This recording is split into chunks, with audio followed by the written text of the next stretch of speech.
Voilà, bonsoir. Je propose de faire démarrer cette conférence organisée par l'Institut français du Luxembourg. D'abord, au nom de la Chambre de commerce, je tiens à vous souhaiter la bienvenue.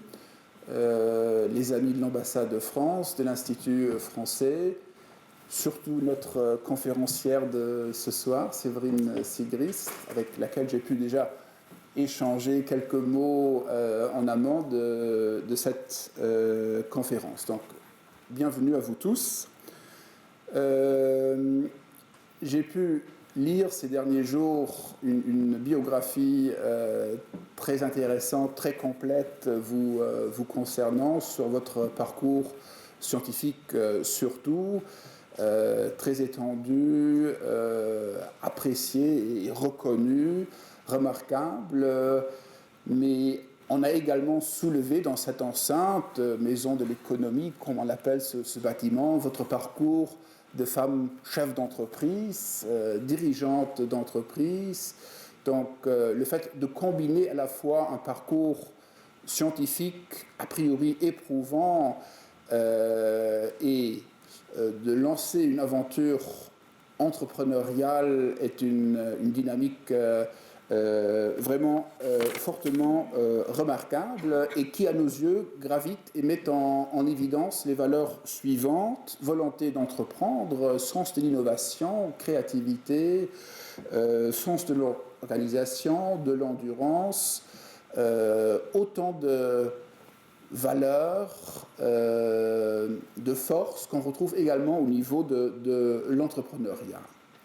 Et en transposant ces valeurs au niveau national, et surtout dans le contexte des activités de la Chambre de commerce, j'aimerais simplement relever deux actions concrètes sur lesquelles nous sommes présents en tant qu'organisation patronale, organisation économique, qui permettent, on l'espère du moins, de conforter le modèle économique luxembourgeois, qui à la fois vit de nombreux facteurs exogènes, comme vous le savez, l'apport d'une main-d'œuvre étrangère, d'une population résidente non luxembourgeoise qui frôle un taux de pourcentage de 46%, donc ce sont des taux uniques, je dirais, au niveau de l'Union européenne. Au niveau de la population salariée, il faut savoir que sur 100 salariés, 27 sont luxembourgeois.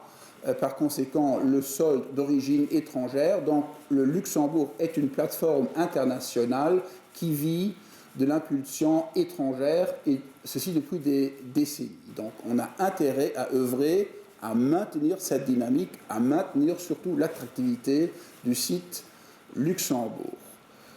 À côté, il faut relever les facteurs endogènes, nationaux, sur lesquels nous agissons, et en tout premier lieu, on en a parlé tout à l'heure, l'enseignement secondaire, l'enseignement supérieur, car la Chambre de commerce, elle aussi, est d'avis qu'il faut concentrer tous les efforts pour bien former et pour permettre à la nouvelle génération de réussir. Nous intervenons directement dans les lycées luxembourgeois. Également ce matin, en contemplant votre programme, vous avez pu être confronté à des élèves d'un lycée classique luxembourgeois cet après-midi avec des étudiants de l'Université du Luxembourg. Nous estimons que le dialogue avec les jeunes est extrêmement important. Il importe de les aider, surtout dans leur orientation future, qu'elle soit professionnelle ou universitaire, le cas échéant.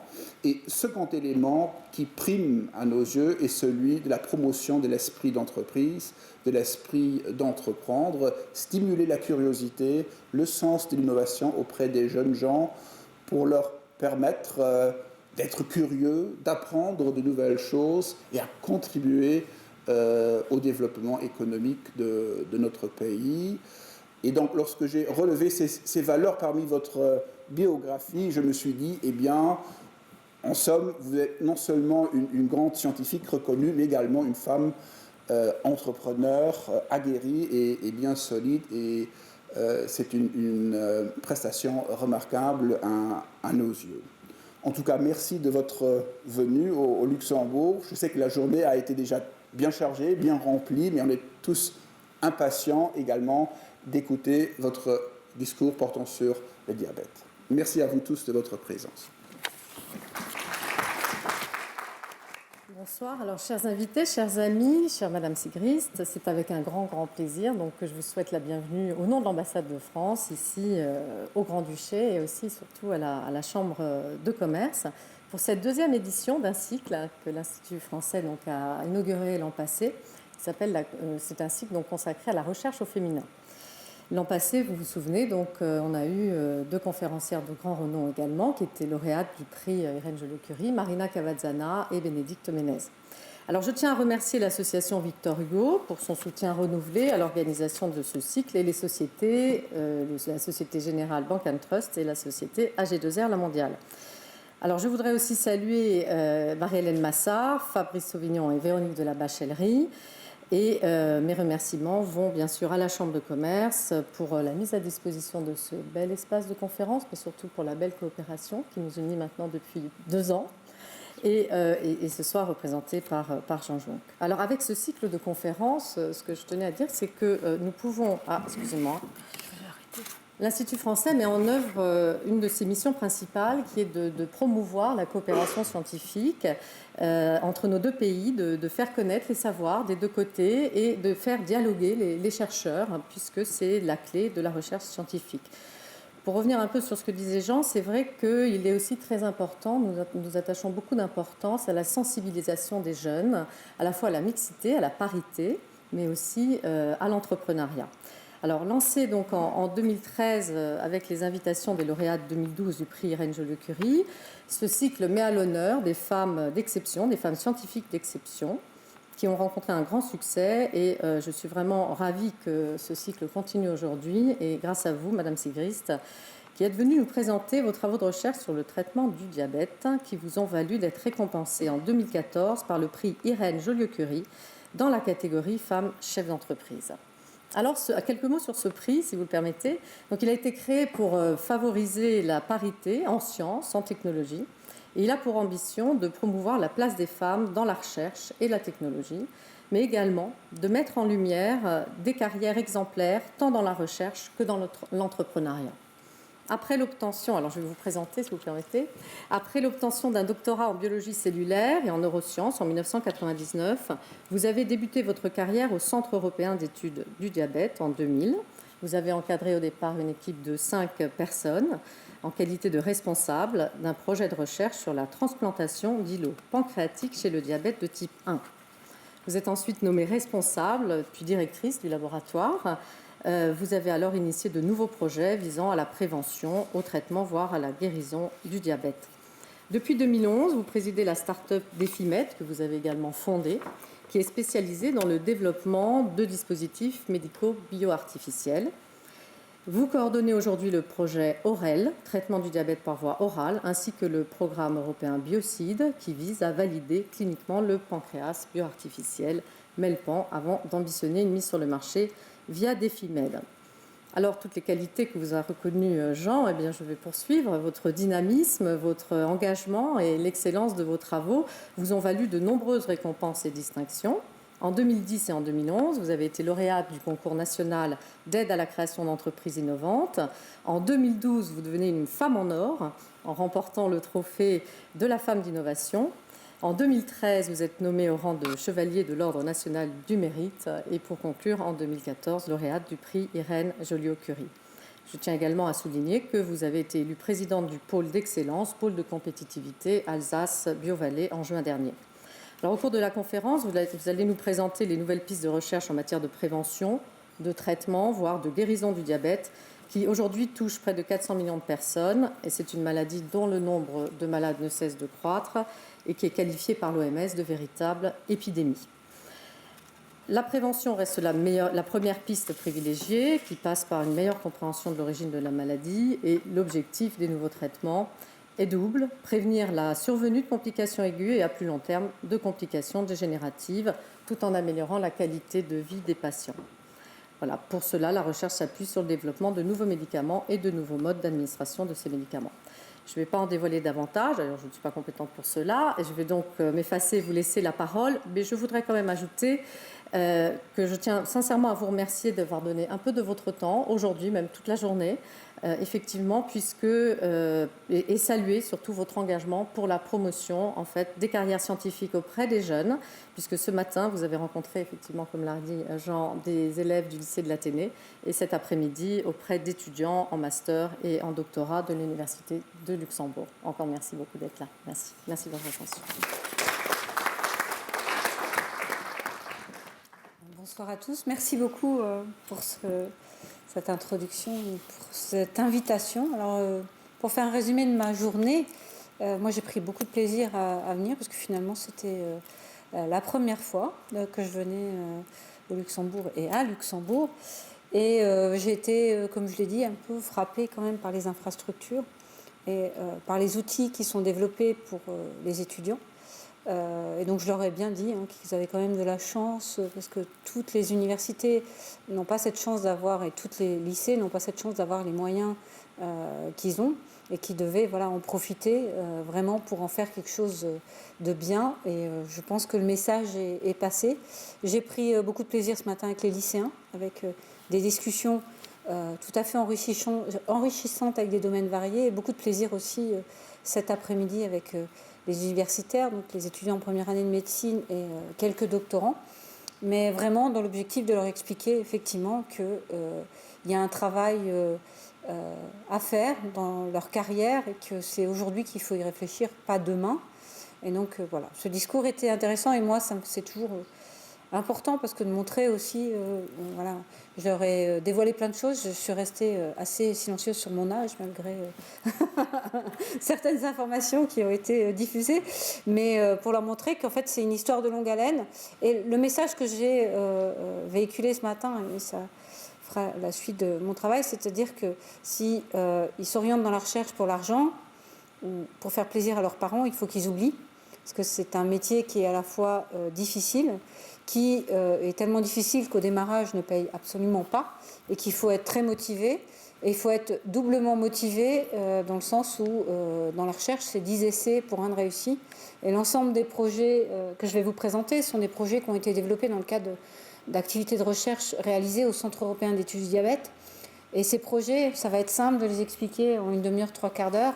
Ça va être beaucoup plus compliqué de vous dire le temps qu'ils ont pris. Puisque quand on me demande quand est-ce que, le terme demain dans la recherche est un terme générique pour dire certains, je peux vous dire dans 2 ans, d'autres, je peux vous dire dans 10 ans, mais je peux vous dire surtout que certains projets sur lesquels je vais vous dire dans 10 ans, ça fait 20 ans qu'on travaille dessus. Donc voilà, c'est des projets longs. Moi, je suis heureuse parce que DefiMed, c'est une concrétisation. La création de la société, c'est une concrétisation pour que ce dispositif demain aille chez le patient. Donc c'est une histoire qui ne fait qu'avancer, mais c'est très long. Et malheureusement, par rapport à l'attente des patients, ça ne va jamais assez vite et on en est conscient.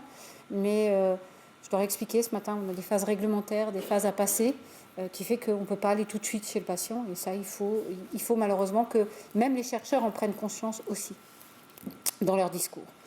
Donc je vais effectivement présenter les 3 grands axes de recherche sur lesquels on travaille, qui vont aller de la prévention au traitement, voire à la guérison du diabète, et les nouvelles pistes de recherche qu'on a et surtout les nouvelles avancées sur ces pistes de recherche. Alors, j'ai voulu quand même avant faire un peu un rappel sur l'épidémie, vous l'avez très bien introduit d'ailleurs, sur le nombre de patients, pour expliquer que c'est la seule maladie non contagieuse pour laquelle on utilise le terme d'épidémie.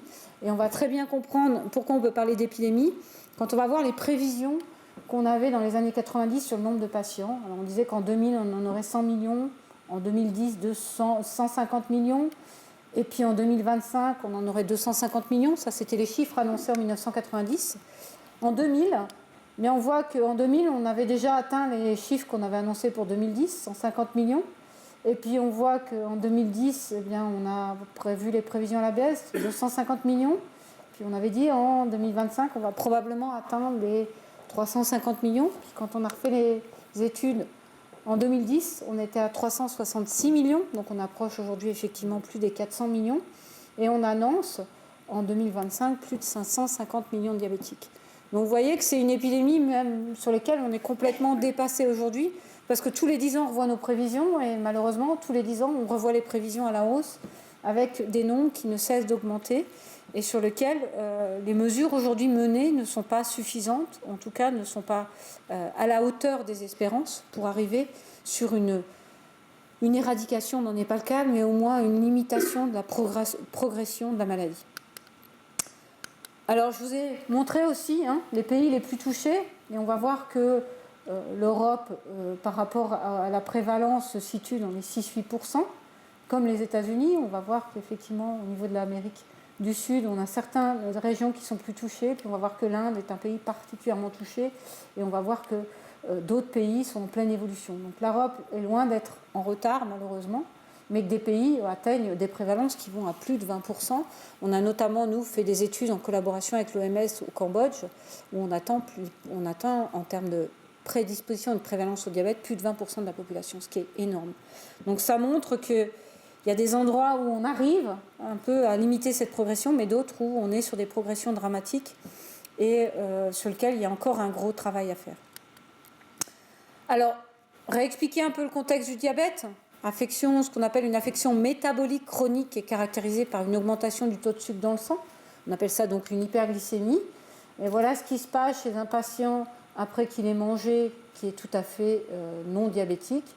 Et chez un patient diabétique, on a des glycémies à jeun qui sont plus élevées, et puis on voit que les glycémies sont beaucoup plus élevées. Alors on diagnostique un diabète, chiffre de l'OMS, quand la glycémie à jeun est supérieure à 1,26 g par litre de sucre dans le sang. Hyperglycémie à jeun qui doit être diagnostiquée après 2 prises de sang. Alors quand on monte ça, on se dit finalement c'est du taux de sucre dans le sang, c'est peut-être pas si grave que ça, même si je suis à 1,26 g par litre.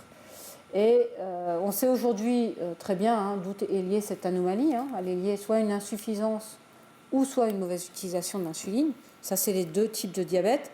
Et on va voir que par rapport à la présentation de ces deux types de diabète, comment nous, on essaie de travailler à cette prévention, à sa guérison, voire à son traitement ou à l'amélioration des traitements existants. Donc pour rappel, le diabète de type 1, je fais le choix de présenter les deux gros types de diabète, pas le diabète gestationnel ou le diabète génétique, qui représentent quand même plus de 99,9% de la population. Diabète de type 1 ou appelé diabète insulinodépendant, alors c'est à peu près 10% des cas de diabète, pourtant c'est celui dont on parle le moins, puisqu'on parle le plus souvent du diabète de type 2 qu'on va voir. Il faut savoir qu'il y a une quinzaine d'années, l'âge moyen d'apparition d'un diabète de type 1 était de 10 ans. Aujourd'hui, l'âge moyen d'apparition d'un diabète de type 1 est de 18 mois. Pour rappel, un diabète de type 1 que l'on ne traite pas à l'insuline est un diabète qui est mortel. Donc il n'y est plus aujourd'hui dans nos pays développés, puisqu'on diagnostique très vite un diabète de type 1 et on met très vite en place les procédures d'injection d'insuline. Mais s'il n'y a pas d'insuline ou s'il n'y a pas moyen d'injecter d'insuline, la personne va très vite mourir. C'est une maladie auto-immune avec une destruction progressive de ces cellules qui sécrètent l'insuline. Donc c'est votre propre système immunitaire qui va détruire ces cellules. Et aujourd'hui, les origines, elles sont diverses. On sait qu'il y a des prédispositions génétiques. Donc s'il y a des parents diabétiques de type 1, il y a plus de risques d'avoir des enfants diabétiques de type 1. On sait qu'il y a un problème du système immunitaire, parce que c'est le propre système immunitaire qui détruit les cellules. Et on sait qu'il y a des facteurs environnementaux.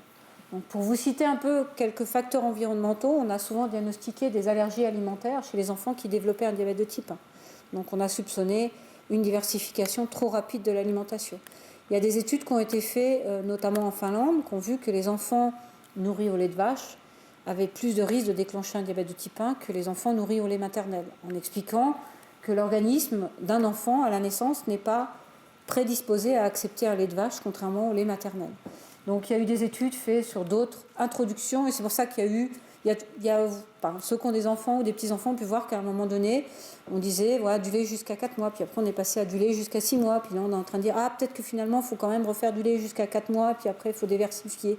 Donc en fait on ne sait pas, on est en train de balbutier, d'essayer de comprendre comment ça se passe, mais l'environnement, notamment la pollution aussi, joue un rôle primordial et on développe de plus en plus d'allergies. Les allergies, c'est aussi le système immunitaire qui se bouleversifie et il y a plein d'études qui semblent montrer que notre environnement en lui-même est fortement responsable de l'évolution de la maladie.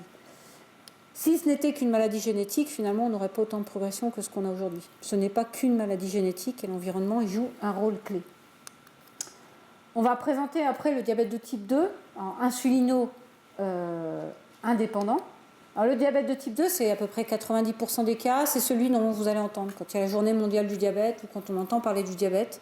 Systématiquement, on vous montre des gens qui ne mangent pas bien, des gens qui sont gros, et on va vous dire, voilà, le diabète, c'est le diabète de type 2. Alors moi, ça m'hérisse un petit peu, parce que pour les parents qui ont des enfants diabétiques de type 1, c'est 10% de la population, donc c'est quand même plus de 20 millions de diabétiques dans le monde, ce qui est loin d'être négligeable, et ce n'est pas que ce type de diabète.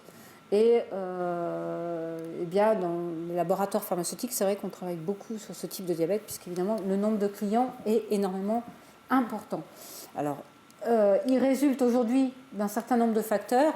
Prédisposition génétique, il est évident que si on a des diabétiques de type 2 dans la famille aussi, on a plus de risques de développer, mais souvent c'est associé à de l'obésité, de l'hyperlipidémie, une mauvaise alimentation et le sédentarisme. Donc, le diabète de type 2, on comprend bien. Si je vous montrais une courbe, je vais le faire après, d'obésité dans le monde, et vous allez voir que ça corrèle assez bien avec le nombre de diabétiques et l'évolution du nombre de diabétiques dans le monde. On l'appelle souvent d'ailleurs le diabète gras ou le diabète de la maturité. Il faut savoir que tous les diabétiques de type 2 ne sont pas obèses, et donc on a le diabète de type 2 lié à l'obésité qu'on va appeler la diabésité, et le diabète de type 2 chez les non-obèses. Évidemment, il y a beaucoup plus d'obèses diabétiques de type 2 que de non-obèses. Alors, différentes pathologies, hein. On a vu l'insulinorésistance qui serait liée à l'obésité, un défaut de transporteur de glucose, un défaut de sécrétion d'insuline. En tout cas, on associe ces différents problèmes qui vont conduire progressivement à un diabète de type 2. Alors, le diabète en lui-même, je vous l'ai dit tout à l'heure, finalement, c'est un taux de sucre, ça ne pose pas de gros soucis. Alors, je vous liste quand même les complications aiguës. Alors, les complications aiguës, c'est celles que vont rencontrer quasiment tous les jours, de manière variable, un diabétique. Ça va être les hypoglycémies. Alors, vous allez me dire les hypoglycémies, oui, les diabétiques de type 1, quand ils s'injectent de l'insuline, si ce n'est pas tout à fait bien contrôlé, on va faire des hypoglycémies, donc des glycémies trop basses. Ça se traduit par de la transpiration, des tremblements, de la pâleur, de la faim, des changements d'humeur, des maux de tête, des difficultés d'élocution et de concentration, et une vue troublée et des vertiges. Il faut quand même savoir que c'est à l'origine d'un grand nombre d'accidents de la route, puisque des diabétiques qui font des hypoglycémies vont très vite être en malaise, et c'est malheureusement à l'origine d'accidents de la route. Évidemment, on a l'hyperglycémie, ça c'est ce qu'on diagnostique, et c'est d'ailleurs ce qui va permettre très rapidement d'identifier un diabète. Une soif extrême, une bouche sèche, des maux de ventre, des besoins fréquents d'uriner le jour et la nuit, et une somnolence accrue. Donc ça, c'est ce qu'un diabétique, on va dire, dans sa vie quotidienne, tous les jours, va rencontrer. S'il est trop bas, il va voir ce qui est à gauche. S'il est trop haut, il va voir ce qui est à droite. Le problème, c'est que ces complications aiguës vont progressivement déclencher des complications chroniques qui vont résulter du taux de sucre élevé dans le sang, ce qu'on va appeler la glucotoxicité. Et ça va toucher ce qu'on va appeler, ça va engendrer des macroangiopathies, des microangiopathies et des neuropathies. Donc ça va engendrer des complications cardiovasculaires. Il faut savoir que être diabétique, ça multiplie par 5 le risque d'accident cardiovasculaire. Ça va présenter des problèmes au niveau des vaisseaux et des membres inférieurs. Au niveau des yeux, rétinopathie. La moitié des gens aujourd'hui qui sont aveugles, c'est lié au diabète. Donc les rétinopathies, ce n'est pas quelque chose qui est complètement anodin. Et on a aussi les complications rénales. 2/3 des gens qui sont en dialyse rénale ou en attente de greffe d'un rein, ce sont des diabétiques. On n'a pas parlé encore des neuropathies. Et je n'ai pas parlé des pertes de sensibilité au niveau des membres inférieurs, troubles dans les mains et dans les pieds, qui engendrent au niveau des membres inférieurs des infections, des risques d'infection. Comme l'environnement est plus ou moins immunodéprimé, qu'on est sur des taux de sucre élevés, les infections vont souvent conduire à des gangrènes, et la moitié des amputations non traumatiques en France sont liées au diabète. Alors on commence par les doigts de pied. Si ça ne se calme pas, on va engendrer le pied et on peut remonter jusqu'à la jambe. Donc tout ça, ça vous montre qu'un diabète qui n'est pas bien traité, qui n'est pas bien pris en charge, ou sur lequel on a un traitement inadapté, eh bien, à moyen et long terme, voilà ce qui risque d'apparaître. Donc le gros discours qu'il va y avoir, évidemment, au niveau du diabète, c'est un discours de prévention. Plus on va détecter tôt, plus on va traiter tôt, mieux ça va être. Mais il y a aussi un travail qui doit être fait dans l'amélioration du traitement et voir, dans certains cas, pourquoi pas envisager une guérison du diabète. Alors, les programmes de recherche qu'on effectue au laboratoire, tous tournent autour de ces 3 axes. Et je vais essayer de vous présenter ces 3 axes alors de manière assez simple. Normalement, il y a une interrogation écrite à la fin de la soirée. Donc, suivez bien quand même, parce que c'est pas facile. Je vais essayer quand même d'être simple, mais l'objectif sur les projets de recherche, c'est que on soit aussi sur un échange. Donc, si les choses ne sont pas claires, interrompez-moi. Ça ne pose absolument aucun souci et ça permettra de clarifier pour tout le monde des points qui peuvent paraître un peu obscurs. Donc, les 3 axes qu'on développe sont l'axe thérapie cellulaire. Là, c'est la guérison. C'est celui que je présenterai en dernier. La vectorisation médicamenteuse. On va parler de l'amélioration du traitement existant. Donc on va être dans le traitement. Et puis on va avoir l'axe cardiométabolique, qui va être un axe qui va être plus sur la prévention. Essayer de comprendre comment apparaît la maladie, pourquoi elle apparaît comme ça, et quels sont les leviers sur lesquels on pourrait jouer pour limiter l'apparition du diabète. Alors je vais commencer par la vectorisation médicamenteuse, en vous expliquant aujourd'hui que l'insuline, pour les patients qui ont besoin d'insuline, donc ce sont les diabétiques de type 1, je vous l'ai dit, sans l'insuline, ils meurent. Ce que je ne vous ai pas dit, c'est que les diabétiques de type 2, suivant l'évolution de la maladie, de non-insulinodépendants deviennent insulino-requérants. Donc, c'est-à-dire que progressivement vont avoir besoin d'insuline. Alors pourtant, aujourd'hui, les voies d'administration d'insuline, ce sont des seringues, des stylos, des pompes portables ou sous-cutanées, voire des pompes implantables. Ce sont des traitements qui, pour les seringues, sont quand même de moins en moins utilisés. Par contre, pour les stylos injecteurs, qui sont les plus utilisés. Alors c'est simple, c'est rapide, c'est discret, ça peut paraître facile. Il faut savoir que pour un diabétique, ça peut être 3 à 5 injections par jour. Et que chez des patients, chez qui, par exemple, on était diabétique de type 2, on devient insulino-nécessitant, c'est des choses qui sont difficiles à mettre en place. On appelle ce qu'on a un manque de compliance des patients. C'est-à-dire qu'ils ont du mal à se dire qu'ils ont été traités sur médicaments pendant 20 ans, qu'un jour ils vont devoir se piquer. Quand en plus ça apparaît vers l'âge de 80 ans, vous imaginez que c'est encore plus difficile à mettre en place et que souvent ça nécessite des passages d'infirmiers à la maison qui vont eux-mêmes injecter les patients. Donc c'est pas toujours évident et là on a un vrai problème d'acceptance du patient de cette thérapeutique. Ça marche très bien chez les ados, c'est discret, ils mangent quand ils veulent, ils se piquent quand ils veulent, personne ne peut ne rien voir. Ça marche beaucoup moins bien en fonction de la population. Alors dans ce contexte, on a développé ce qu'on appelle les pompes implantables en sous-cutané. Donc là, le patient va prendre à sa pompe à insuline qui va être reliée à un cathéter qui va être implanté en sous-cutané chez le patient. Donc là, l'avantage, c'est qu'il a à se piquer qu'une fois tous les 3 jours. Il met son cathéter en place et tous les 3 jours, il doit le changer. Donc c'est assez simple. On a une perfusion continue, ça marche mieux que les stylos parce qu'on a une régulation en continu. C'est-à-dire qu'en dehors des repas, la pompe va toujours sécréter un niveau basal d'insuline et au moment du repas, le patient va régler ce qu'on appelle un bolus d'insuline. Donc ça reproduit schématiquement assez bien ce qui se passe dans le cas d'un pancréas normal. C'est mieux régulé, ça marche mieux. C'est vraiment une technologie qui est vraiment adaptée aux enfants diabétiques de type 1, puisque c'est beaucoup plus simple, on n'a pas besoin de faire ces injections pluricotidiennes, ça marche bien. C'est quand même une technologie, c'est un appareil artificiel, donc autant vous dire que les ados en général, une fois qu'ils l'ont eu, quand ils deviennent ados, ne le prennent plus, ils le reprennent vers l'âge de 20-25 ans, mais à l'adolescence ne veulent plus entendre parler de ce type de technologie. Et puis on va prendre chez les patients qui vont être un peu plus âgés, on va avoir une formation, ça va être un peu plus compliqué à mettre en place. Et puis c'est un système électronique, donc la défaillance technique, ça arrive. Et aujourd'hui, en France, c'est quand même une technologie qui est remboursée depuis 2002. Il y a plus de 20 000 patients en France équipés de ce type de pompe externe.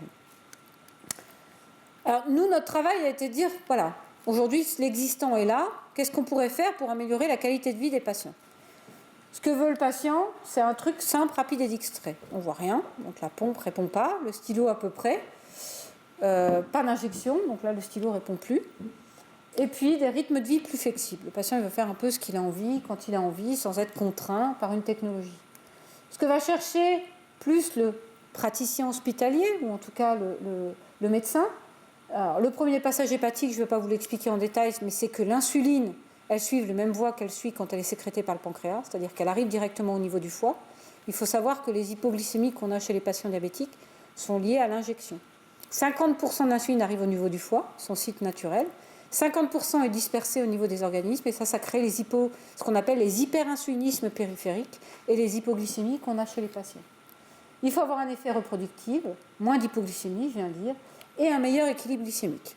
Une fois qu'on a listé tout ça, voilà, alors on a parlé des systèmes précédents, on les a enlevés, voilà ce qui existe comme mode de voie d'administration d'insuline. Et je peux dire que l'insuline, c'est vraiment la technologie d'administration pour laquelle on a tout testé. On a vraiment testé tous les modes d'administration. Et nous, on a cherché par rapport à tout ça à ce qui répondait le mieux. Donc là, on fait une analyse en disant, finalement, par rapport à tout ça, donc toutes les voies que je vous ai listées, finalement, la seule qui répondrait serait la voie orale. La voie pulmonaire, qui a été largement développée, elle a été arrêtée pour une raison toute simple. Elle ne marchait pas trop mal, c'était simple. Alors la raison officielle donnée par les groupes pharmaceutiques, c'est que les madames ne pouvaient pas le mettre dans leur sac à main parce que ça prenait trop de place. Et donc du coup, qu'elles ne voulaient pas le traitement. La raison un peu plus officieuse, c'est quand même on augmentait le risque de cancer du poumon. Donc ça, on l'a su après, parce que j'ai dit que ça venait toujours des femmes. On est un peu énervé, surtout qu'elles tenaient dans le sac à main. On a des grands sacs à main maintenant. Mais la raison officielle était donnée, manque de compliance des patients. Mesdames disent que ça ne tient pas bien dans le sac à main, c'est un peu trop gros. Il faut savoir quand même, savoir ce qui est important, c'est que l'insuline, c'est une hormone de croissance. Donc l'endroit où vous allez faire arriver cette hormone de croissance va faire qu'elle va jouer son rôle. Il est évident faire arriver une hormone de croissance au niveau des poumons, que pas son site où elle arrive naturellement, il peut y avoir des dommages collatéraux, notamment le risque de déclencher des tumeurs. Donc la voie orale est celle qui répond à l'ensemble des critères. Alors c'est facile à dire comme ça, pourquoi personne n'a développé jusqu'ici de la voie orale ? Alors, je vais vous l'expliquer sur ce schéma assez simple. Notre organisme est très bien fait, il est fait pour digérer tout ce qu'il mange. L'insuline est une protéine. Si aujourd'hui je vous donne 100 grammes d'insuline, il y a 0,01 g de cette insuline qui va officiellement passer dans votre sang. Le reste aura été complètement digéré. Et comme je dis, comme on ne peut pas envisager de nourrir les diabétiques avec de l'insuline, il va falloir trouver une autre stratégie. Et là, pourquoi ? Bien parce que l'estomac a un pH très acide, avec des enzymes de digestion, que l'intestin a un pH très basique, avec d'autres enzymes de digestion. Et donc là, vous voyez toute la complexité du chercheur, de dire c'est basique. Alors, le polymère qui serait résistant dans un milieu acide ne va pas être résistant dans un milieu basique. Le polymère qui va marcher dans l'un ne va pas marcher dans l'autre. Nous, on s'est dit, finalement, il y a peut-être une solution. Pourquoi ne pas envisager de double protéger cette insuline ? Alors, comment on va faire ? Bien, on va prendre une gélule qui est là, un vecteur pharmaceutique. On va l'administrer par voie orale à notre patient. Et dans ce vecteur pharmaceutique, il va être gastro-résistant. Alors là, en termes d'innovation, il n'y a pas d'innovation, ça existe. Les médicaments gastro-résistants, il en existe pas mal. Et d'ailleurs, on les utilise souvent pour libérer un principe actif dans l'estomac. Donc ça, on a une gélule gastro-résistante. Et dedans, on va attendre qu'elle passe dans l'intestin. Et une fois qu'elle arrive dans l'intestin, elle va libérer, non pas notre insuline, puisque si elle est libérée, elle est de nouveau détruite, mais des nanoparticules, donc des toutes petites particules, qui vont englober notre insuline. Ces nanoparticules vont passer au travers de l'intestin, donc elles vont avoir des petites antennes qui vont leur dire traverser les cellules, et une fois qu'elles sont dans le sang, on utilise un polymère qui est résorbable. Une fois qu'elles sont dans le sang, elles libèrent l'insuline, et l'insuline arrive dans le foie. Alors, moi je l'ai expliqué, là, je vous ai dit, c'est simple, ça peut paraître simple. Alors déjà, ça c'est facile, ça existe. Là, ça commence nanoparticules, l'échelle c'est 200 nanomètres. Donc c'est beaucoup plus difficile à mettre en place. Alors au départ, on a eu l'idée, et une fois qu'on a eu l'idée, on a dit on dépose un brevet. Brevet concept, gélule gastro-résistante, on démontre que ça existe, nanoparticules, on démontre que ça existe, et notre brevet, notre originalité, d'avoir déposé les deux ensemble. Ça c'est 2002, et puis après, il a fallu travailler à développer les systèmes. Alors, gélule gastro-résistante, la voilà. Alors, elle n'est pas de cette taille-là chez vous, c'est parce que nous, on commence à travailler sur des tout petits animaux, donc on est obligé au plus de miniaturiser ce qu'on est en train de développer.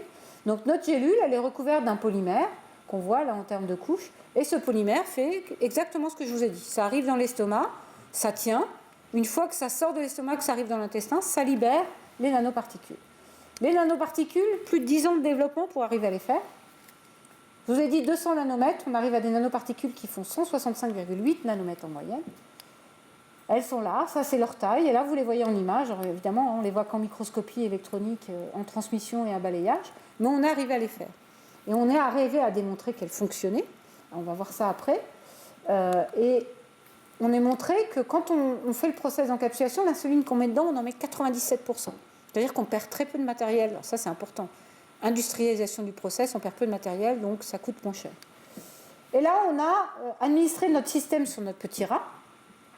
Donc on a commencé à mettre nos nanoparticules seules par voie orale, et là vous allez voir que nos glycémies sur nos rats ne chutent pas. Ce qui est normal, puisque je vous ai expliqué qu'il fallait la nanoparticule et la gélule. Et quand on fait cette fois-ci arriver au niveau de l'intestin notre nanoparticule, eh bien on voit le résultat. Là, on administre l'insuline seule, et l'insuline dans les nanoparticules, les glycémies chutent. Alors ça, c'est la bonne nouvelle. La moins bonne nouvelle, c'est que je ne vous ai pas montré l'échelle temps, et qu'on a une chute des glycémies après 6-8 heures, alors qui se maintient au cours du temps. Vous allez me dire, sur la prise d'insuline, c'est un peu embêtant. Alors effectivement, on a développé un profil d'action d'insuline lente. On va me dire, ouais, mais l'insuline lente. Alors l'insuline lente, c'est le premier traitement qu'on va donner en priorité aux diabétiques de type 2, qui manquent de sécrétion d'insuline. Et l'insuline lente en elle-même, il y a beaucoup de patients qui sont traités sur insuline lente. La problématique majeure qu'on a eue en développant ce système, c'est de se rendre compte qu'on a de l'insuline lente, c'est très bien, ça couvre quand même un certain nombre de patients, un certain nombre de traitements, mais qu'on ne sera jamais en capacité de faire de l'insuline rapide. Et tous les gens qui vous disent que de l'insuline orale rapide, c'est possible, je vous ai montré tout ce que ça doit passer, comment ça doit le faire, comment ça doit se déliter, c'est pas possible. Au maximum, on est arrivé à faire de la vitesse intermédiaire, ce qui est aussi pas mal, c'est-à-dire à descendre à du 4 heures, c'est-à-dire avoir les chutes de glycémie avec du 4 heures en changeant de polymère. On a travaillé avec un polymère qui se résorbe beaucoup plus vite, et donc du coup, on est arrivé sur des profils d'action d'insuline intermédiaire. Mais l'insuline rapide par voie orale, c'est pas envisageable. Mais on est arrivé à développer de l'insuline orale, donc ça, c'est faisable. Aujourd'hui, sur ce système, on est en phase d'industrialisation. On est passé de l'échelle du 10 millilitres, expliqué, fait à l'échelle du laboratoire dans un petit tube, fait avec des ultrasons, à du 2,5 litres, fait chez un industriel qui fait un formulateur de médicaments dans un gros réacteur, et ça marche. Ce que je vous ai montré en résultat avant, on est capable de le faire à l'échelle industrielle. Et ça paraît simple de le dire, c'est pas aussi simple que ça parce que l'échelle industrielle, c'est très complexe. Passer de l'échelle au laboratoire, je le traverse en ce moment pour un autre projet, et passer à l'échelle industrielle, c'est deux mondes différents. Donc voilà pour le premier programme, qui est le traitement. On va maintenant passer au deuxième programme, qui est le cardiométabolique. Alors, le cardiométabolique, qu'est-ce qu'on a cherché à faire? On a essayé de voir comment l'alimentation pouvait influer sur l'apparition de la maladie. Et donc pour ça, on a travaillé à des alimentations riches, et vous allez voir, riches en graisse, riches en sucre, et on a essayé de voir comment on prenait du poids. Alors les animaux, on n'a pas fait sur des humains, mais comment les animaux prenaient du poids, et comment, avec différents régimes, on pouvait déclencher un diabète. Alors tout ça, parce qu'on est parti sur l'évolution, voilà, l'évolution de l'humain. Aujourd'hui, on s'est adressé, on a marché, aujourd'hui on est assis devant la télé, on mange mal. Et quand on voit la prévalence de l'obésité dans le monde, 1,7 milliard d'êtres humains sont en surcharge pondérale, 320 millions d'obèses avec des indices de masse corporelle supérieurs à 30 kg par mètre carré. Et on a 80% par exemple de la population américaine qui pourrait souffrir de surcharge pondérale d'ici à 2030. Donc on pense que c'était intéressant de s'intéresser à ça, et on voit effectivement les régions les plus touchées. Donc en Alsace, on est pas mal. On peut voir que dans le sud, ils mangent mieux que nous. En Alsace, on aime bien la choucroute et que ce n'est pas forcément la meilleure alimentation. Et on voit en Europe un peu cette évolution. Donc on va voir que par exemple, la Grande-Bretagne est pas mal, la Pologne, la Roumanie sont particulièrement touchées. Et quand on s'intéresse au monde, voilà, on a l'Europe, on voit l'Amérique du Nord, on voit les autres pays, on voit que cette prévalence de l'obésité augmente. Il faut savoir qu'il y a eu une augmentation au cours des 10 dernières années en France qui a été plus de 16%, 50% au Canada, 200% d'augmentation d'obésité en Grande-Bretagne, 70% aux États-Unis. Donc on est vraiment sur des chiffres de prévalence qui sont importants. Donc nous, on s'est dit, on va travailler sur ces régimes et on va utiliser nos petits rats de laboratoire, puis on va commencer par leur faire manger de la nourriture saine, la nourriture que mangent normalement nos rats. Puis un autre groupe, on va lui faire manger ce qu'on appelle de la nourriture high fat diet, donc la nourriture riche en graisse. Si je devais schématiser, hamburger frites, à peu près tous les jours. Et on voit la charge en lipides, voilà, qui est présente dans ce régime. Ce qui était intéressant pour nous, c'était de voir effectivement comment la prise alimentaire grasse pouvait influer sur nos animaux. Et le deuxième point qui nous intéressait, c'était de voir comment un animal qui prend du poids est capable à un moment donné de switcher d'alimentation. C'est-à-dire qu'on leur a laissé prendre le poids, on va voir, et puis après on leur a proposé de faire le choix entre les deux alimentations. Donc autant vous dire que la normal diet, ils n'en ont jamais voulu. Ils ont préféré la nourriture riche en graisse. Donc on montre que même chez les animaux, il y a un conditionnement qui se fait. S'ils ont le choix, même s'ils sont en surpoids, ils continueront à manger la nourriture riche en graisse. On voit qu'on est carrément presque doublé la charge énergétique sur nos animaux. Et ça, on a fait ça pendant 60 jours. Donc on va voir l'évolution en poids. Vous voyez que ceux-là atteignent 600 grammes alors que ceux-là sont à moins de 500 grammes. 2 mois seulement. Quand on regarde leur glycémie, finalement, entre le normal diet et le high fat diet, il n'y a pas de différence. Donc ils ne sont pas devenus diabétiques. Par contre, on a regardé leur taux d'insuline. Donc là, ils ne sont pas diabétiques. Ils ont ce qu'on appelle un hyperinsulinisme, qui veut dire qu'ils développent un syndrome métabolique. Un syndrome métabolique, c'est ce qu'on a en cas de surcharge pondérale, où on se retrouve avec des glycémies qui sont normales. Par contre, notre pancréas est surstimulé. Et là, on le voit très bien. Regardez, le high fat diet, il y a une surstimulation, que ce soit à jeun ou en postprandial, de nos animaux en sécrétion d'insuline. Vous voyez les glycémies, en fait, on va voir que nos glycémies, elles sont toujours inférieures à la marge qui est le 1,26. Par contre, elles sont quand même toujours supérieures par rapport à nos normal diet. Et quand on regarde les aires sous la courbe, les glycémies sont toujours plus élevées. C'est-à-dire que ça ne se voit pas. Si je vous fais une glycémie à jeun, vous êtes inférieur à 1,26. Vous n'êtes pas diabétique. Par contre, si on fait au cours d'une prise alimentaire cette mesure de glycémie, elles sont toujours supérieures. Donc on est déjà dans des situations de ce qu'on appelle de glucotoxicité, sans que pour l'instant on ait diagnostiqué réellement un diabète. On a regardé d'autres paramètres. On a regardé le stress oxydant, on a regardé les triglycérides. Vous voyez, bon modèle de triglycéridémie aussi. En 2 mois, on est capable de multiplier par 6 le taux de triglycérides sur nos animaux. On n'a pas trouvé de cholestérol. Par contre, on a bien vu ce qu'on appelle une insulinorésistance. Alors ça, c'est un calcul qu'on fait justement lié à cette sécrétion d'insuline. Donc on développe bien ce qu'on appelle un syndrome métabolique lié à l'obésité. Ce qui est plus intéressant, c'est ce qui se passe sur les autres tissus. Je vous ai montré le taux de glycémie qui est quand même élevé, mais il n'est pas diabétique. On a un taux de triglycérides qui est très élevé. Et on a été voir ce qu'on appelle le stress oxydant au niveau des tissus. Donc c'est les petits points rouges que vous avez ici. Et on a pu voir que ce soit le pancréas, le foie ou les vaisseaux, on a une augmentation du stress oxydant. Et ça, ce que ça va déclencher à moyen terme, c'est de l'inflammation. Et à plus long terme, des insuffisances qui vont être hépatiques, pancréatiques et vasculaires. Et on a pu voir chez ces animaux, en prolongeant ce régime, qu'on avait bien des insuffisances vasculaires. Alors comme on est un peu fou dans la recherche, on n'était pas complètement satisfait de notre régime parce qu'on aurait voulu déclencher un diabète. On s'est dit on aurait pu faire un régime un peu plus long, mais finalement, quand on mange gras, on aime bien manger sucré. Donc on a développé un autre régime qui s'appelle le high fat diet high fructose, qui s'appelle le régime des vainqueurs, qui cette fois-ci a bien les frites, le hamburger, mais qui a le sucre avec. Donc on a en plus de l'eau sucrée en fructose à 25%. Et donc ça, on a fait pendant 32 semaines, et on a essayé de voir comment ça évolue. Alors de nouveau, 2 biberons, un sucré, un non sucré. Tout de suite, ils vont aller vers le sucré. 2 alimentations, une normale, une sucrée. Ils vont choisir l'alimentation riche. Et donc là, je vous ai montré, vous voyez la différence en poids sur 32 semaines. On avait à la fin des poneys dans notre laboratoire, on aurait pu faire du rodéo dessus, qui montait jusqu'à du 1,2 kg, 1,4 kg. Donc pour des races, c'est énorme. Sachant que les normaux montent maximum à 600-700 grammes.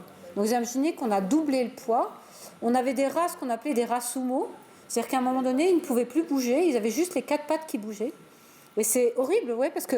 Et ils ne s'arrêtent pas de manger. C'est-à-dire qu'il n'y a aucune limite. Ils continuent à manger. C'est-à-dire que si on avait continué, j'aurais pu vous montrer que... Bon, il serait mort à un moment donné, parce qu'il y a un moment donné, ce fameux rat, qui était vraiment le mastoc, donc ne pouvait plus que se basculer pour manger. Donc il avait trouvé l'altitude, qui restait sur le dos, et puis il mangeait, il continuait de manger. Et après, c'est ses copains qui venaient l'aider pour venir se redresser. Donc au niveau du comportement alimentaire, c'est quand même assez symptomatique. Et ça fait penser quand même à des cas dont vous avez entendu parler, où des gens peuvent attendre plus de 300 kilos. Et quand ils ont des problèmes de santé, on est obligé de démonter les portes, de les faire passer par le toit, parce qu'on ne peut plus les sortir de chez eux et qu'ils restent complètement alités. Ben, ça existe sur l'humain et on le reproduit à l'échelle animale. Donc le surpoids, on le voit. On peut, par un marqueur particulier qui s'appelle la leptine, quantifier la masse graisseuse. Donc vous voyez, après 8 semaines, ils ont plus de graisse évidemment que nos normal diet. Regardez à 24 semaines, en fait, ce marqueur nous dit qu'ils ont carrément une masse graisseuse qui occupe, on va dire, une grosse partie de leur corps. On a pu regarder les glycémies et là, vous allez voir que très rapidement, après 8 semaines, ils deviennent hyperglycémiques. Donc après 8 semaines, le régime d'avant qui avait donné les animaux qui n'étaient pas hyperglycémiques, après 8 semaines, quand on ajoute le sucre dans notre boisson, ils deviennent vraiment diabétiques, seulement avec l'alimentation. Et là, on voit qu'on a les mêmes symptômes qu'avant, c'est-à-dire cette hyperinsulinémie, c'est-à-dire qu'ils sécrètent beaucoup d'insuline. Donc on est persuadé que si on avait continué le régime, parce qu'on voit commencer à descendre le taux d'insuline, on aurait eu de l'insulinonésistance, c'est-à-dire une diminution du taux d'insuline, et des diabétiques seraient devenus diabétiques, mais vraiment très très diabétiques. On a regardé au niveau du plasma et on a vu du stress oxydant dans le plasma, ce qu'on n'avait pas vu avant, c'est-à-dire que le plasma génère des espèces réactives de l'oxygène qui sont très néfastes. On a pu regarder dans les tissus, et ce que je vous ai montré avant est confirmé. Dès 8 semaines, on a du stress oxydant dans le foie, on a du stress oxydant dans le pancréas. Et une notion importante qu'on va avoir, c'est qu'on a regardé ce foie. Alors je vais vous montrer une image après qui va vous mettre en appétit pour ce soir. On a regardé nos foies à 0, 8 semaines, 16 semaines, 32 semaines. Là, vous allez voir à 32 semaines que ce foie n'a plus du tout une structure normale. Les points rouges, c'est l'accumulation de graisse dans le foie. Et voilà le foie d'un rat normal à 0, à 8 semaines. Et là, vous avez notre rat high fat diet à 16 semaines et à 32 semaines. Vous voyez, c'est le même grossissement. Donc on a trouvé, ça c'est pour les Américains, on a trouvé une manière de faire du foie gras sans gaver les animaux puisqu'ils mangent tout seuls. Et c'est quand même comme ça qu'on fait le foie gras sur les canards, c'est quand même, mais en les gavant, tandis que les nôtres, on mangeait naturellement pour arriver à une masse de foie qui était quand même vertigineuse. Et vous voyez la couleur, tout ça c'est de la graisse dans le foie. Donc on a quand même créé, rien que par l'alimentation, une stéatose hépatique qui en plus est complètement irréversible. C'est-à-dire, vous voyez le tissu là, il n'y a plus de cellules, c'est de la fibrose. C'est-à-dire qu'on arrive à des animaux qui sont insuffisants hépatiques simplement par l'alimentation. Alors cette étude-là, c'est un très bon outil de communication pour nous au niveau du centre, pour aller faire de la prévention en disant voilà ce que ça donne si vous avez une alimentation trop riche, que vous continuez à long terme et que vous ne privilégiez pas une alimentation plus saine. Ces animaux, aujourd'hui, on les utilise pour arriver à mettre en place des mesures préventives. Alors on travaille sur des antioxydants, parce qu'on a vu qu'il y avait beaucoup de stress oxydant, et on travaille aussi sur de l'activité physique. Alors on fait nager 1 heure par jour nos rats, pendant 5 jours dans la semaine, et on voit qu'on est capable, par ces piliers hygiéno-diététiques, de restaurer des marqueurs. Alors évidemment, il ne faut pas qu'on arrive à ce schéma-là. Il faut qu'on intervienne beaucoup plus tôt. On intervienne à 8 semaines ou 16 semaines. Bon, il faut savoir que l'échelle temps n'est pas la même sur le rat, mais si on intervient assez tôt, on arrive à réverser des complications. Donc ce qui montre que tout n'est pas, on va dire, bloqué, que les choses peuvent évoluer si on intervient assez tôt. Donc voilà pour cet axe-là, et comme je vous dis, c'est un bon outil de communication parce que c'est montrer en temps réel ce que peuvent donner une alimentation. Alors il y a quelqu'un qui s'est amusé à le faire aux États-Unis, il y a eu un film dessus où il a mangé pendant je ne sais pas combien de semaines au McDo, et c'est ce qu'on a reproduit à l'échelle du laboratoire, sauf que lui on ne lui a pas fait des biopsies des organes, tandis que nous on a regardé l'ensemble des organes et on a vu ce que ça pouvait donner. Alors je vais terminer par le dernier axe qui est l'axe thérapie cellulaire, où cette fois-ci on va être sur un axe plus guérison. Finalement, en posant la question initiale, est-ce qu'on peut guérir un diabète ? Alors on a vu qu'on peut prévenir un diabète de type 2. La question c'est plus sur un diabète de type 1. Aujourd'hui, diabète de type 1, plus de cellules qui sécrètent l'insuline. Est-ce qu'il est envisageable de le guérir ? Alors la bonne nouvelle, qui date il y a une quinzaine d'années, c'est oui, on a montré cliniquement que c'est possible. Comment ? Eh bien, dans le cas d'un don multi-organe, on va prélever un pancréas. Ce pancréas est prélevé, on va isoler que les cellules qui sécrètent l'insuline, enfin la masse cellulaire qui s'appelle l'îlot pancréatique. Et une fois qu'on l'a isolé, on va aller le transplanter dans le foie de nos patients diabétiques. On va me dire pourquoi dans le foie ? Parce que si on le transplante dans le pancréas, on détruit les îlots. La mauvaise nouvelle, c'est que comme c'est une greffe, une transplantation, on va mettre en place un traitement immunosuppresseur. Je vous ai dit tout à l'heure, l'âge moyen d'apparition d'un diabète de type 1, c'est 18 mois. Imaginez bien qu'on ne va pas greffer des enfants. Quand on met un traitement anti-rejet, le risque, c'est de voir apparaître à moyen ou à long terme des complications, c'est-à-dire à 20 ans, pas se permettre de greffer des enfants. S'il y a 20 ans, le risque, c'est quand même de voir apparaître des lymphomes. Donc, ce n'est pas des pathologies complètement anodines. Mais on sait qu'en transplantant 10 000 îlots équivalents par patient, on va voir les données cliniques montrent qu'on est capable de guérir un diabète. Là, vous avez un patient, avant transplantation d'îlots, traité sous insuline. Et là, c'est ses glycémies. Vous voyez bien que les glycémies, elles varient beaucoup. Ça, c'est les données d'une équipe canadienne en l'an 2000. Et puis là, patient après greffe. Et là, vous voyez très bien que les glycémies sont normales. Donc, il est guéri. On peut dire qu'il est guéri de son diabète.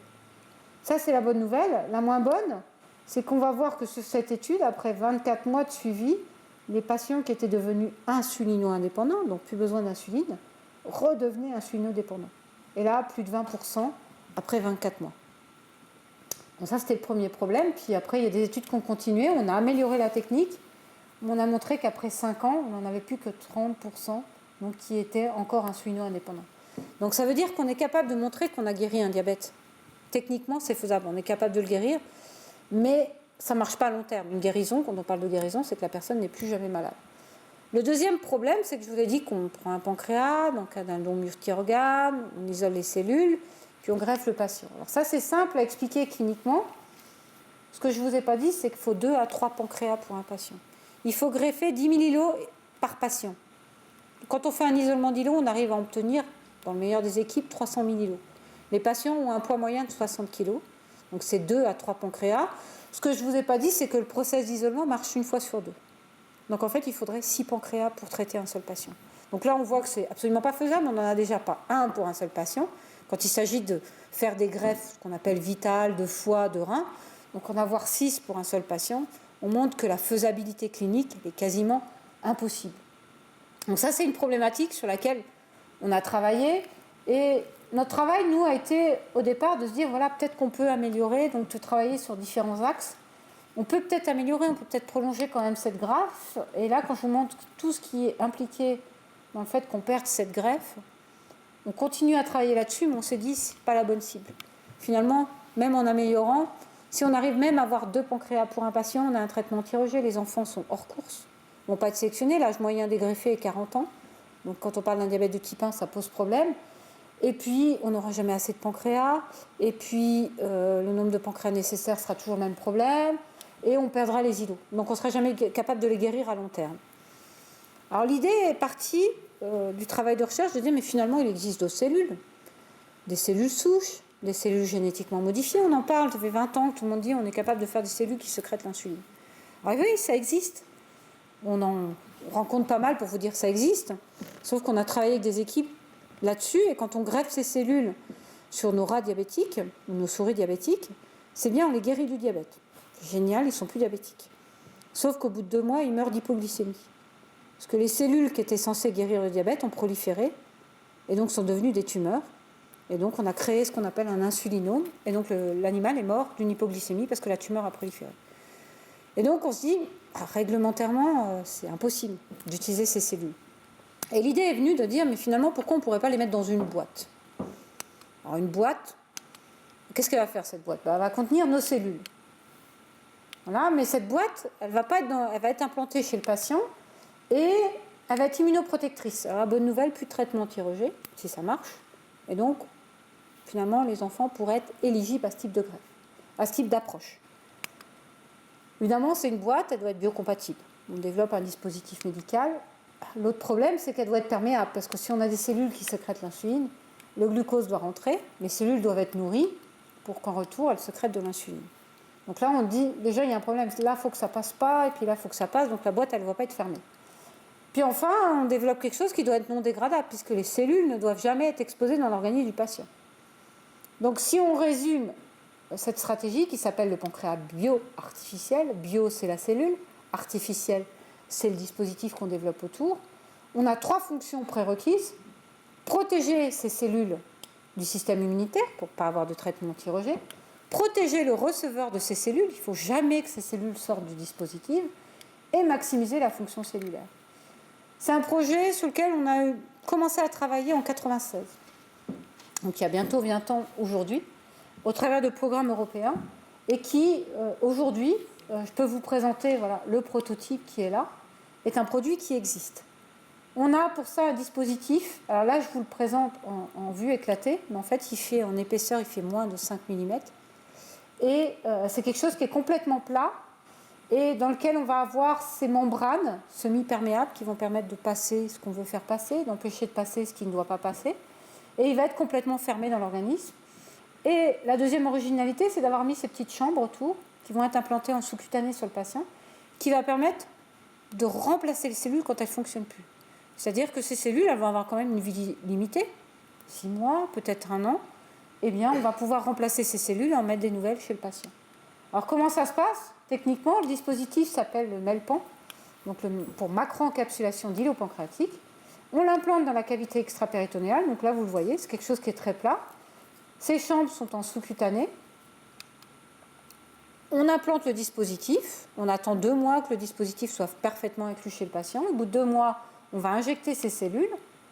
Et ces cellules, vu que le dispositif autour est parfaitement vascularisé, vont répondre à un taux de sucre qui va s'élever dans le sang, qui va passer au travers de la membrane et vont pouvoir sécréter leur insuline.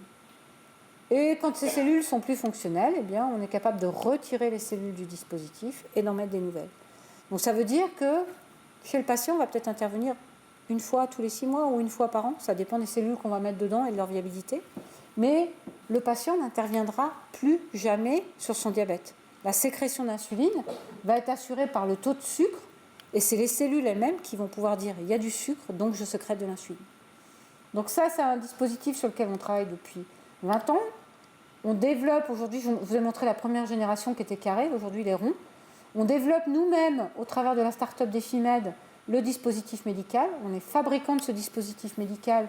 La société, on l'a créée il y a 4 ans pour vraiment, on va dire, maîtriser complètement le process de fabrication.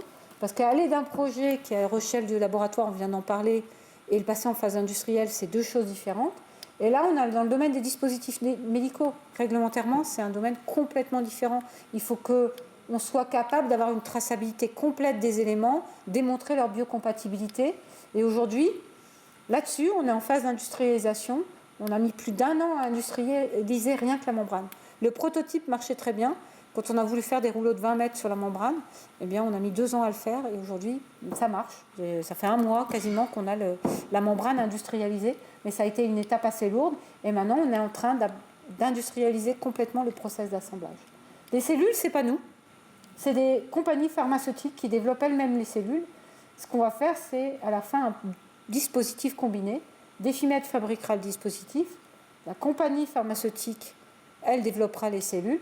Nous, on ne va vendre que le dispositif et les cellules vont être fournies par une entreprise pharmaceutique.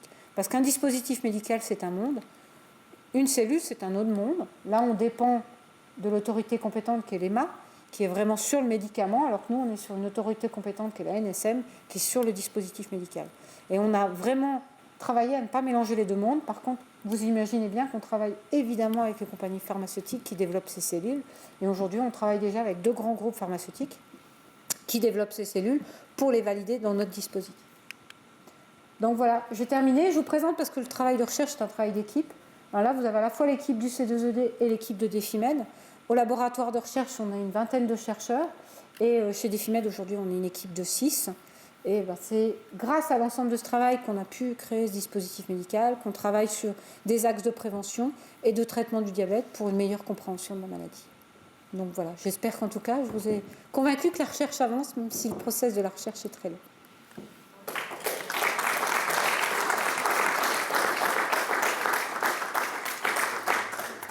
Est-ce qu'il y a d'autres chercheurs dans le monde qui ont avancé comme vous sur le même résultat? Alors, sur le pancréas artificiel, on est 3 équipes dans le monde à développer un pancréas artificiel. Il y en a une autre qui est aux États-Unis et une 3e qui est en Israël. Donc évidemment, autant vous dire qu'on sait où ils en sont.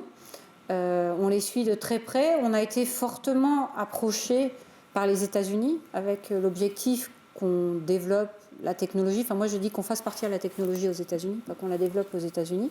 C'est un choix que j'ai fait. Il est clair qu'aujourd'hui, si j'étais aux États-Unis et que la société était aux États-Unis, j'aurais peut-être pas 4 millions dans ma société, mais j'en aurais 20. Mais indirectement, c'est un choix qui a été fait parce que je sais pertinemment qu'on aurait perdu la technologie. Et qu'aujourd'hui, c'est une technologie qu'on a développée, qui est notre cœur de métier, et sur lequel on a complètement, ce qui n'est pas fait non plus aux États-Unis, on a complètement sécurisé le process réglementaire. On s'est fait certifier il n'y a pas longtemps, il y a 6 mois ISO 13485. On a une traçabilité complète de nos éléments. Et pourquoi les États-Unis sont intéressés? Parce que nous, contrairement aux 2 autres compagnies qui développent le système, l'aspect réglementaire est quelque chose qu'on maîtrise parfaitement de l'amont, on va dire, à l'aval, lié au fait que vous avez dû entendre parler de la réglementation française, européenne, qui s'est fortement renforcée, liée à la problématique française des prothèses PIP. Et nous, on a quasiment déployé toute notre énergie au démarrage sur cet aspect réglementaire. Parce qu'on a dit, si réglementairement, on ne blinde pas cet aspect-là, on n'a aucune chance d'aller en clinique. Donc les études cliniques, normalement, vont démarrer l'année prochaine. Il y a 3 régions, 3 pays, où il y aura les études cliniques. Il y aura la France, il y a la Belgique et il y a l'Angleterre. Pourquoi on a choisi ces 3 pays? Parce que c'est les 3 pays qui font déjà de la transplantation d'îlots pancréatiques libres. Et donc réglementairement, on peut s'asseoir sur des unités de thérapie cellulaire. Donc ça, c'est aussi un choix stratégique qu'on a fait. Et aujourd'hui, on est en tout cas dans une avancée qui est plutôt bonne. C'est à partir du moment où on est vraiment approché par des gros groupes pharmaceutiques qui souhaitent alors soit nous acheter des dispositifs pour tester leurs propres cellules en interne, soit pas nous vendre leurs cellules, nous acheter une prestation pour qu'on valide leurs cellules avec leurs dispositifs. Donc on est aussi déjà avec les cellules, même si ce n'est pas notre cœur de métier, de dérisquer les cellules Et quand on me dit, mais finalement, qu'est-ce qui se passera demain? La stratégie des FIMED, elle est assez claire. Hein. La plus mauvaise stratégie, enfin en tout cas pas la plus mauvaise stratégie, le plus belle chance qu'il y aurait, c'est qu'il y ait un rachat par un groupe qui du coup rachète la technologie et vende avec les cellules complètes, ou une licence qui nous permettra, nous aussi, ce que je ne vous ai pas dit, c'est de développer d'autres applications. C'est-à-dire qu'aujourd'hui, on a fait du pancréas bioartificiel, c'est notre cœur de métier, c'est ce sur quoi on travaille depuis 20 ans. On espère que demain, on va pouvoir le développer dans du foie bioartificiel ou dans la cellule médicament. On a notamment été approché pour des cellules médicaments dans le traitement de l'hémophilie. Des cellules qui pourraient sécréter des facteurs de coagulation. On a probablement commencé par le plus compliqué, puisque nous, on est obligé d'avoir l'entrée du glucose pour la sortie d'insuline. Avoir une cellule qui sécrète un facteur et empêcher les molécules impliquées dans le rejet, ça pourrait être plus simple que ce par quoi on a commencé. Donc on pense qu'il y a d'autres stratégies derrière. Donc dans la stratégie d'entrepreneuriat, aujourd'hui j'ai créé des FIMED. L'objectif c'est d'aller le plus vite sur le marché sur des FIMED. Si demain des FIMED devaient être achetés, je créerai une nouvelle société pour développer d'autres applications. Je ne m'arrêterai pas là en disant voilà, ça y est, ou je disais même ce matin d'investir dans d'autres sociétés qui font des applications comparables. Parce qu'une fois qu'on a pris le goût à l'entrepreneuriat et qu'on se rend compte qu'on permet de faire avancer. Le but, c'est pas, j'expliquais aussi ce matin aux étudiants, le but, c'est pas de guérir nos rats diabétiques, surtout que c'est nous qui les rendons diabétiques. Donc ça n'est pas la stratégie, c'est bien d'aller vers le patient. Et l'entrepreneuriat, la création d'entreprises, c'est ce qui nous permet d'y aller le plus vite. Alors il y a de la propriété intellectuelle, il y a plein de choses derrière, c'est beaucoup plus complexe, mais en même temps, ce qu'on a fait sur des FIMED en 4 ans, en termes d'évolution, c'est ce qu'on a fait en 12 ans sur des programmes collaboratifs en travaillant avec un certain nombre d'équipes. Aujourd'hui, on maîtrise la technologie, tout passe par chez nous, la fabrication, le suivi du processus, toute la traçabilité, ce qui permet de rendre quelque chose beaucoup plus fiable et beaucoup plus réel et beaucoup plus applicable en clinique. J'ai 2 questions. Une question de curiosité. Vous nous avez parlé tout à l'heure de l'insuline orale encapsulée. Vous nous avez montré des résultats qui marchaient, même si l'insuline est lente sur le rat. Quid des essais cliniques chez l'homme? Pour l'interrogation. Ma deuxième question. Tout au départ, vous avez parlé des différents facteurs qui influençaient l'apparition du diabète de type 1 ou 2 d'ailleurs. Vous avez parlé de l'environnement. J'imagine que vous n'avez pas voulu rentrer dans le détail, mais le microbiome aujourd'hui, on sait que c'est extrêmement important dans l'équilibre des forces finalement. Est-ce que notre façon de se nourrir n'est pas un petit peu monomaniaque et que si on était plus agnostique dans la façon diversifiée de se nourrir, ne pourrions-nous pas non plus rétablir des situations qui sont borderline de prédiabète et le renverser vers un état normal, peut-être en mangeant ou en utilisant des petites capsules de bactéries dites bénéfiques pour la santé? Je vais un petit peu dans l'avenir, mais pas si loin que ça finalement. Non, parce que le microbiome, évidemment, vous imaginez bien qu'avec nos modèles animaux, on a de quoi aller voir comment l'alimentation influence largement ce microbiome. Donc c'est un travail qu'on est en train d'initier sur étudier comment, donc c'est, pour expliquer, c'est la modification de la flore intestinale, comment cette flore intestinale peut être modifiée par l'alimentation et comment on peut travailler à la rééquilibrer via l'alimentation ou via évidemment le développement de probiotiques ou d'autres compléments alimentaires. Donc ces modèles animaux aujourd'hui sont un vrai outil pour nous. On les a développés en disant on est capable par l'alimentation de développer un diabète, mais du coup on va être capable par l'alimentation ou par des outils de compléments alimentaires de pouvoir réverser les processus qui sont établis. Alors, on travaille sur des mesures hygiéno-diététiques, on a parlé d'activité physique, on a parlé des antioxydants, on a travaillé notamment, on a eu un partenariat avec l'interprofession des fruits et légumes d'Alsace, et on a travaillé sur un panel assez conséquent de fruits et légumes, et on a pu voir notamment qu'il y en avait qui avaient des effets très bénéfiques. Alors on a travaillé avec des chimistes qui les ont analysés avant, et puis le bénéfique en chimie ne l'était pas forcément sur l'animal, et inversement d'autres qui avaient des effets bénéfiques chimiques qu'on voyait très bien, qu'on pouvait retranscrire sur l'animal. Donc tout ça, ça fait partie des choses qu'effectivement, qui sont dans les objets de ce qu'on fait aujourd'hui ou de ce qu'on est en train de faire évoluer. Ce que je n'ai pas dit, c'est qu'on travaille sur cette étude, on a travaillé sur des mâles. Aujourd'hui, on est aussi en train de travailler sur des femelles parce qu'on a pu voir que développer cette intolérance au glucose, au syndrome métabolique et développer une grossesse derrière, ça c'est des data cliniques, montrent que ça crée énormément de complications. Et là, on est en train de faire des études. On a déjà montré dans une première étude sur le modèle IFAT Diet sur la femelle qu'on avait des conséquences et que les nouveau-nés devenaient intolérants au glucose, pourtant en ayant été nourris normalement depuis la lactation, puisque en fait elles suivent le régime pendant la grossesse, mais dès la lactation on leur donne un régime normal. Et donc il y a bien un impact lié à la grossesse et à l'équilibre alimentaire. Et donc tout ça, c'est des travaux qui sont en cours et qu'on ne fait pas seul, parce que, par exemple, le microbiome intestinal, les modèles, on les connaît. Par contre, analyser la flore intestinale, ce n'est pas notre domaine. Donc notre modèle de travail aussi, c'est d'instaurer des collaborations avec effectivement des équipes qui vont être spécialisées dans des domaines qui ne sont pas les nôtres. Alors parfois, je dis... nous, on garde le foie et le pancréas, mais il y a de la graisse qui va dans une autre équipe, il y a du muscle qui va dans une autre équipe pour travailler sur tout ce qui est activité mitochondriale, musculaire, etc. Pour vraiment comprendre. Et on a une autre data que je ne vous ai pas montrée, c'est qu'on a été sur nos modèles à 8 mois, on a montré qu'on avait une dysfonction endothéliale. C'est-à-dire que les vaisseaux étaient atteints de manière réversible, avec un relâchement des vaisseaux qui était déjà atteint. Donc on a montré qu'on était capable de travailler sur ce petit modèle, sur un ensemble de complications, et le microbiome intestinal est quelque chose qui nous intéresse au plus haut point, parce que c'est quelque chose qui aujourd'hui d'abord est en vogue, parce qu'on a vu qu'effectivement la modification de la flore intestinale influait, et vu l'alimentation qu'on donne, on a fort à parier que ce microbiome se modifie, et que du coup en ajoutant des compléments alimentaires, on pourrait rééquilibrer un certain nombre de choses. Donc ça, c'est pour la deuxième question. Du coup, si je reprends la première pour l'insuline orale, alors je vous ai dit qu'effectivement, on est en train aujourd'hui de faire les lots précliniques. Ces lots précliniques, on a un programme là, qui est en train de se caler d'ailleurs depuis hier. On va faire un nouveau lot préclinique. D'avoir déjà réussi à le faire à l'échelle industrielle des nanoparticules, c'était un challenge qui n'était pas acquis d'avance. Ce lot préclinique, aujourd'hui, on va faire une étude de tox complète sur ce lot préclinique. Parce qu'on développe des systèmes nanoparticulaires. Et en fait, quand on a commencé à travailler dessus, on a eu les autorités compétentes qui sont venues un peu sur le projet en disant les nanoparticules, c'est bien, quid de la toxicité? Et donc aujourd'hui, on est en train de faire des études qui vont avoir lieu aux États-Unis et en Angleterre de toxicité spécifiquement de ces systèmes nanoparticulaires. Les risques, c'est que les nanoparticules deviennent immunogènes ou qu'elles s'agglomèrent et qu'elles viennent boucher des vaisseaux, etc., qu'elles ne se délitent pas aussi bien que ce qu'on a l'impression qu'on voit sur nos animaux, en tout cas. Et là, on est obligé de le faire carrément externalisé parce que c'est des études beaucoup plus complexes qu'on n'est pas capable de faire. Comment ? En préclinique pour le moment. Donc, on est toujours à l'échelle du rat. Si cette étape est franchie, on va faire un lot préclinique de validation sur des animaux diabétiques, des porcs diabétiques.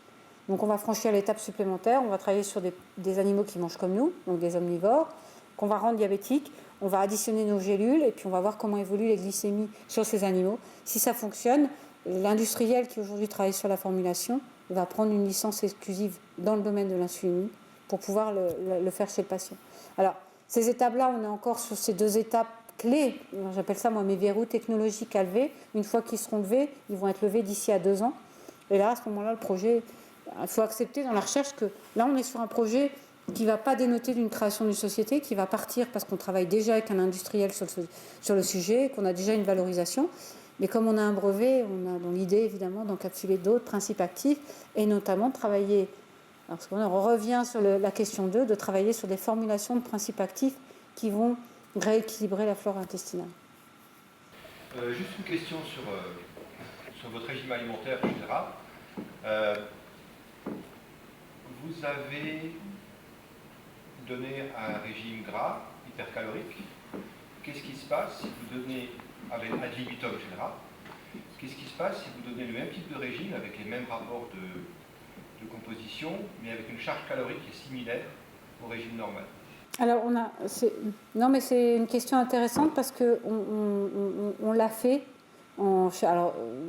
ajouter, c'est-à-dire avoir le même apport calorique, mais avec un régime riche en graisse et pas en graisse. Et en fait, on l'a fait, on a vu aussi que nos animaux étaient beaucoup plus rassasiés avec le régime hypercalorique que par rapport à l'autre.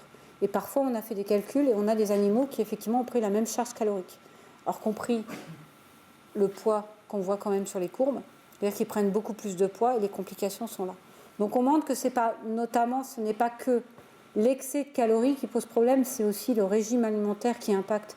Et on pense qu'il y a, pour revenir justement à la question d'avant, ce régime alimentaire doit aussi impacter sur la flore intestinale, sur le microbiome intestinal, et donc impacter sur un équilibre métabolique qu'on ne maîtrise pas aujourd'hui. Mais en fait, ils mangent moins en quantité. l'apport calorique va être le moins, mais en quantité, poids, volume de nourriture, ils vont manger moins parce que alors, chez nous, ils aiment bien faire cobaye, donc ils ont quand même goûté la nourriture High Fat Diet. Alors pas moi, hein. Les chercheurs chez nous, vous le voir, et il paraît qu'elle est excellente. C'est vrai que ça, il paraît bon goût, c'est sucré, c'est gras, et ils ont trouvé par rapport à la luzerne en copeaux, enfin les pelettes de luzerne qu'on leur donne, qui est absolument immonde. Ils ont dit, oh, mais je comprends que le rat ait fait le choix. Je dis, oui, je comprends aussi que mes enfants préfèrent les frites que les haricots verts, mais pourtant je leur donne des haricots verts quand même. Et donc ça montre quand même que l'aspect gustatif a son importance.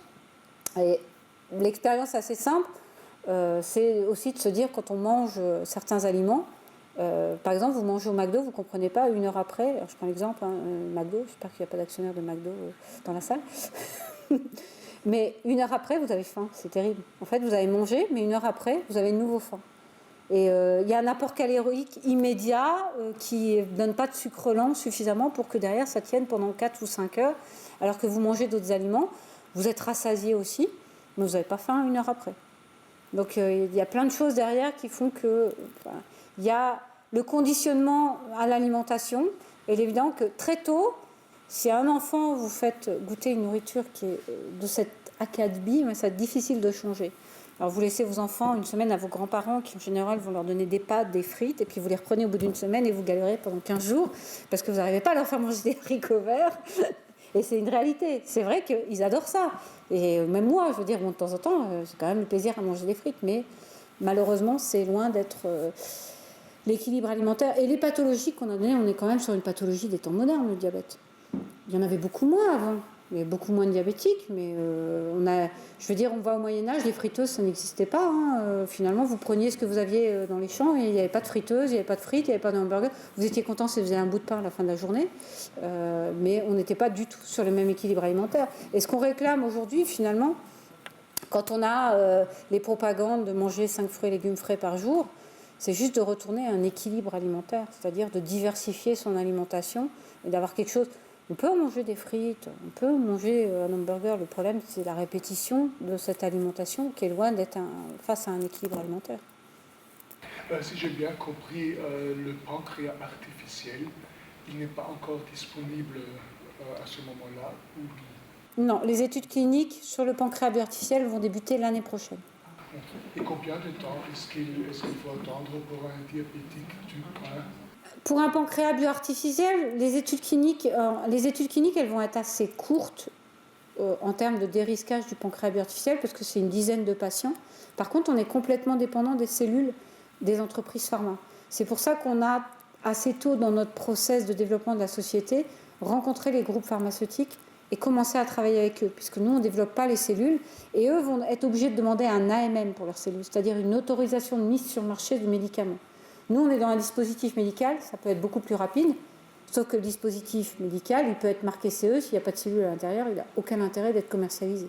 Donc là, combien de temps vont prendre des études cliniques avec les cellules ? Combien de patients vont devoir faire les entreprises pharmaceutiques ? C'est une question à laquelle je ne suis pas en capacité de répondre aujourd'hui. Moi, je donne comme chiffre du 2018-2020.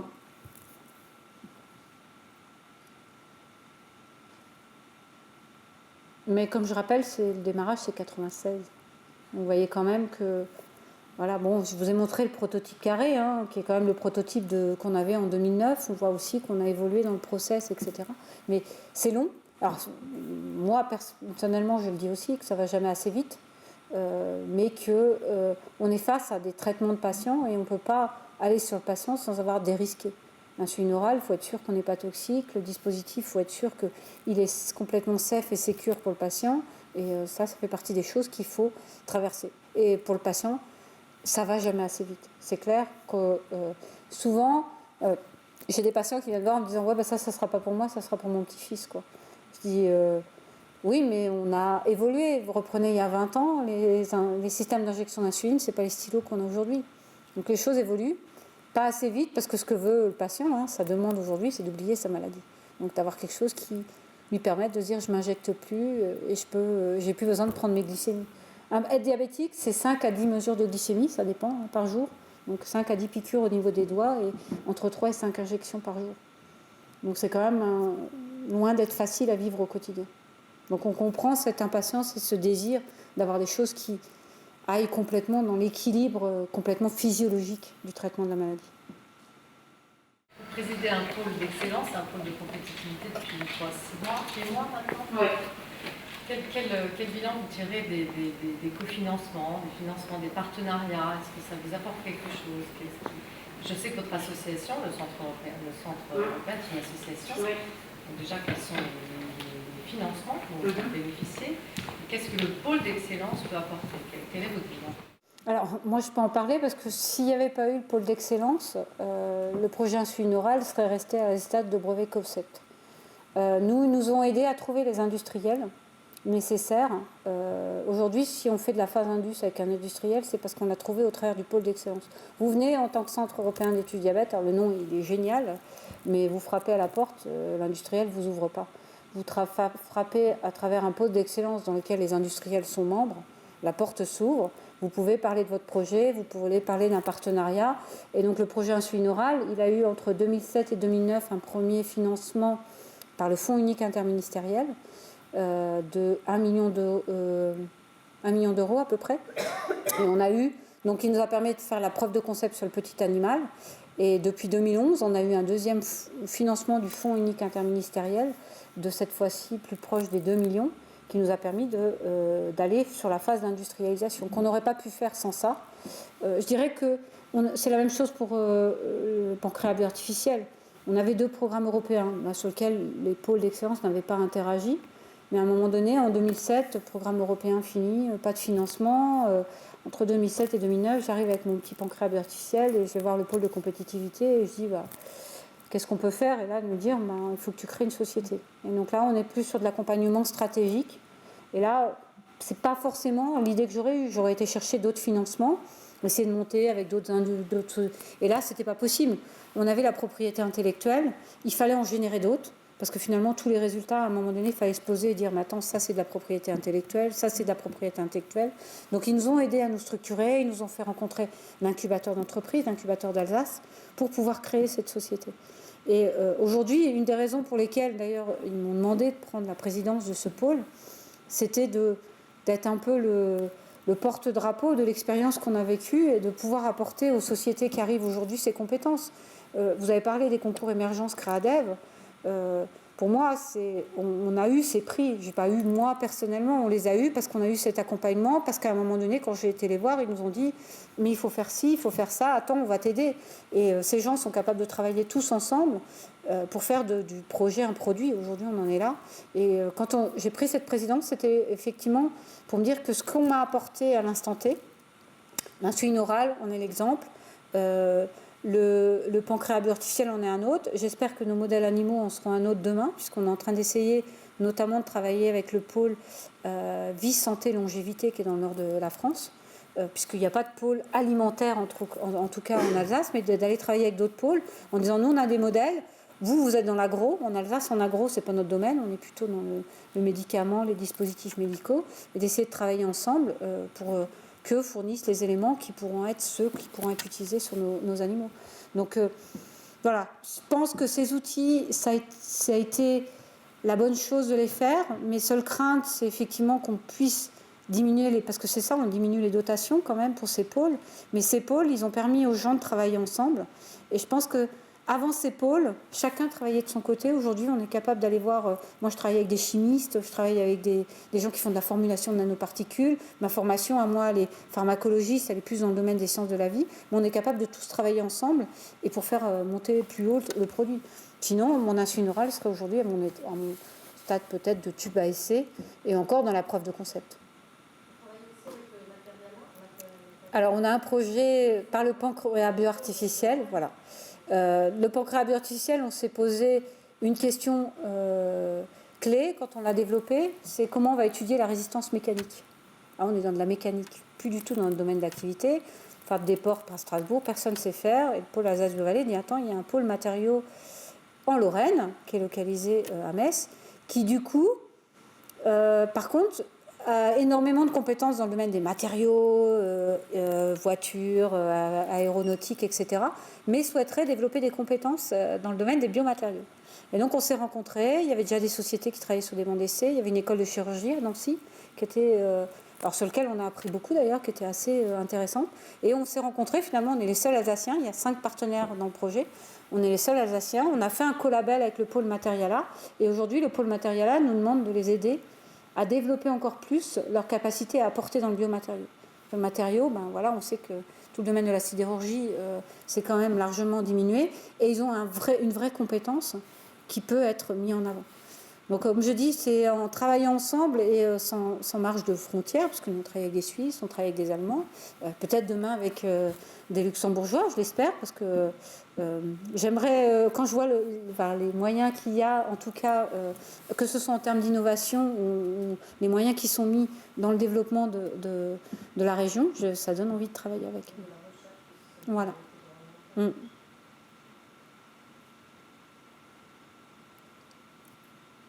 Je vous remercie à tous. En tout cas, c'était un plaisir d'interagir avec vous.